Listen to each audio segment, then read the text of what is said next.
Cristiano Ronaldo আসলেন penalty kick নিতে, করলেন মিস। কাকা আসলেন পেনাল্টি কিক নিতে, করলেন মিস। সার্জিও রামোস আসলেন পেনাল্টি কিক নিতে, তিনিও করলেন মিস। মরিনহোর মতো শক্ত মানুষও সেদিন কেঁদেছিলেন, জার্সিতে মুখ লুকিয়ে কেঁদেছিলেন রোনালদো। আর ফুটবলের রাজপুত্র রিকার্ডো কাকা সেদিন হতবিহ্বল হয়ে গিয়েছিল পরাজয়ের গ্লানিতে। রিয়াল মাদ্রিদ বায়ার্ন যতবারই মুখোমুখি হয় ততবারই সেই ম্যাচের স্মৃতি ভেসে আসে রিয়াল ফ্যানদের মনে।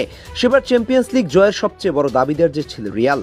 লা লিগায় রেকর্ড 100 পয়েন্ট নিয়ে তারা হয়েছিল লিগ সেরা, আর সেই রিয়াল কিনা এমন কেঁদে বিদায় নিয়েছিল। সেই রাতে পুরো ফুটবল বিশ্ব কেঁদেছিল। প্রচলিত আছে সেই রাতের মূল্য এখনো ইউরোপ দিচ্ছে। সেদিনের পর পুরো বদলে গিয়েছিল রিয়াল মাদ্রিদ। জয় করেছে একের পর এক চ্যাম্পিয়ন্স লিগ, জয় করে এখন যে মাদ্রিদ নতুন ইতিহাস গড়ছে সেটাও সে ম্যাচের পর থেকেই। কি ঘটেছিল সেই ম্যাচে? Real Madrid Bayern Munich European ইতিহাসের সেরা দুই ক্লাব। এই দুই ক্লাবের লড়াইকে বলা হয় ইউরোপিয়ান ক্লাসিকো। গতকাল তো বায়ার্ন খেলোয়াড় কিমিচও বলেছে